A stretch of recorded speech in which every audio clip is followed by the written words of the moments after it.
오늘도 동그리가 보는 기막힌 세상에서 이상덕 목사가 문안 인사드리며 새 영상 올립니다. 언제나 건강하시고 즐겁고 행복한 시간 보내세요. 안녕하십니까. 오늘은 어떻게 분을 다스릴 수 있습니까? 라는 제목으로 함께 생각해 보겠습니다. 독일에서 인간이 내는 분노에 대해 실험했는데 그 결과는 매우 섬뜩한 것이었습니다. 화가 아주 많이 났을 때 입에서 나오는 홧김을 비닐봉지에 불어넣으면 노란 액체가 되는데 5cc가량 모아 이 액체로 돼지에게 주사를 놓았더니 비명을 지르며 그 자리에서 즉사했다고 합니다. 홧김은 공기를 독성화시킵니다. 우리말 속담에 장맛이 나쁘면 집안이 기운다라는 말이 있습니다. 옛날에는 보통 장을 담그기 위해 메주를 새끼줄에 엮어 벽이나 천장에 매달아 두었습니다. 그러면 집안의 온갖 유익한 미생물이 메주에 달라붙어 그것을 발효시켜 맛 좋은 장을 담글 수 있게 됩니다. 그런데 집안에서 식구들끼리 자주 싸우거나 다투면 입에서 나온 홧김이 메주에 붙어있는 유익한 균을 죽이게 되고 그로 인해 메주가 시커멓게 돼 장맛이 나빠지게 됩니다. 결국 장맛이 나쁜 집은 싸우거나 다툼이 자주 일어나는 집이고 그러면 그 집이 잘 될 리가 없다는 것입니다. 부모가 화를 자주 내게 되면 자라는 아이들의 건강도 해칠 뿐만 아니라 화를 내는 자신도 식욕이 떨어지고 명치 끝이 바짝 긴장돼 간이 손상을 입어 건강을 해치게 된다고 합니다. 시절이 지난 이야기입니다. 시어머니가 별일 아닌데도 며느리를 심하게 나무라면 며느리는 억울하고 분해서 훌쩍훌쩍 울며 돌아앉아 아기에게 젖을 먹입니다. 그러면 젖빨던 아이가 생똥을 싸게 된다고 합니다. 엄마가 아이의 수유를 위해 아무리 좋은 음식을 먹어도 화가 난 상태로 아이에게 젖을 먹이면 엄마의 화독이 먹여지게 되는 것입니다. 젖 먹을 시기에 시름시름 앓거나 잘 자라지 못하는 아이가 있다면 먼저 그 가족과 엄마의 관계를 살펴보라고 합니다. 해가 지도록 분을 품고 있으면 그 사람뿐만 아니라 그 사람과 가장 가까운 사람들이 피해를 보게 됩니다. 그래서 성경은 이렇게 말씀하고 있습니다. 에베소서 4장 26절 말씀입니다. 분을 내어도 죄를 짓지 말며 해가 지도록 분을 품지 말고. 이 말씀은 하나님의 백성들이라도 살다 보면 분을 낼 수 있는 일이 얼마든지 생길 수 있다는 것입니다.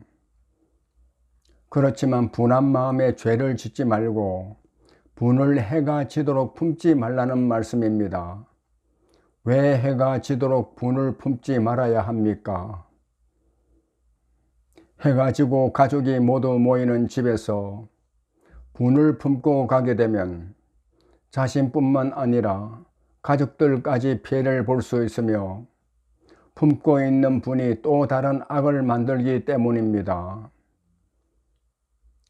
그러나 이와 같은 사실을 알고 있다고 해서 분을 다스릴 수 있습니까?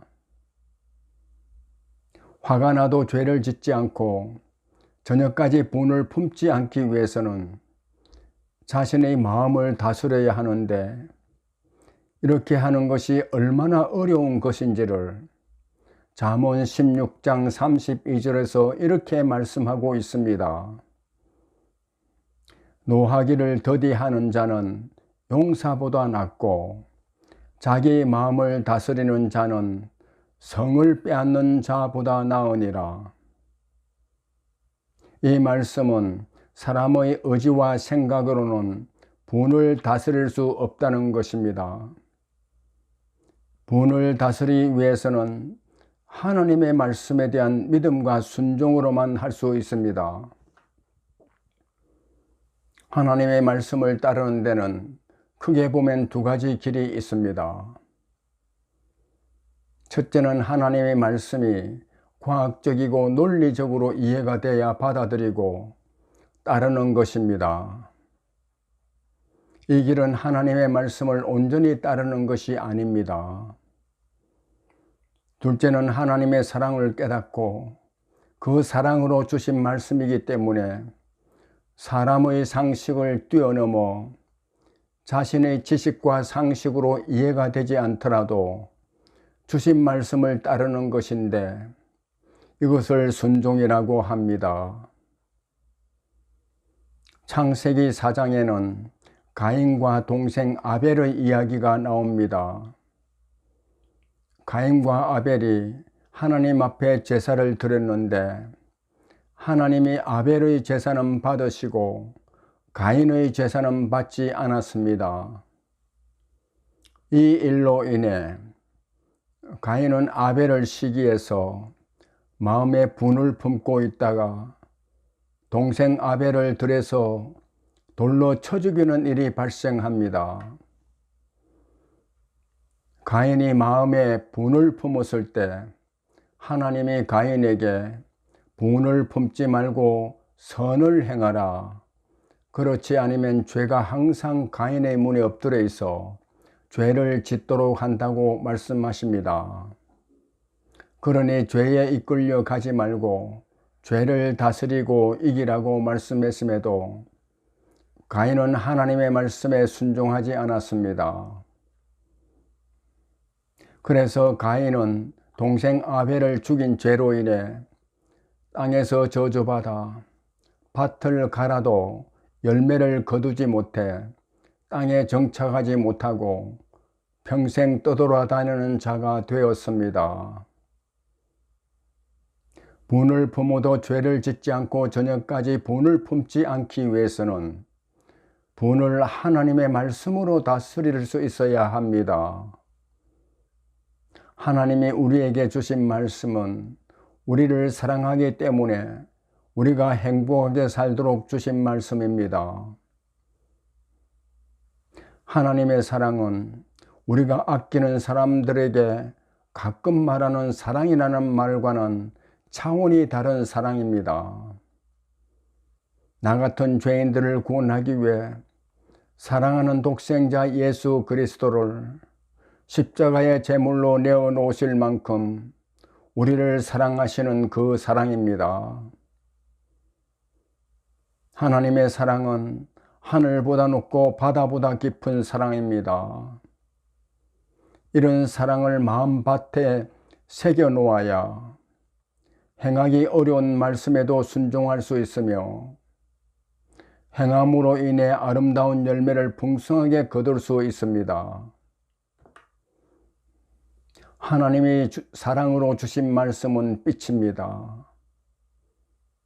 보이는 사랑은 몸을 치료하고 보이지 않는 빛은 마음을 치료하고 다스립니다. 시편 119편 205절 말씀입니다. 주의 말씀은 내 발의 등이요 내 길의 빛이니이다. 감사합니다.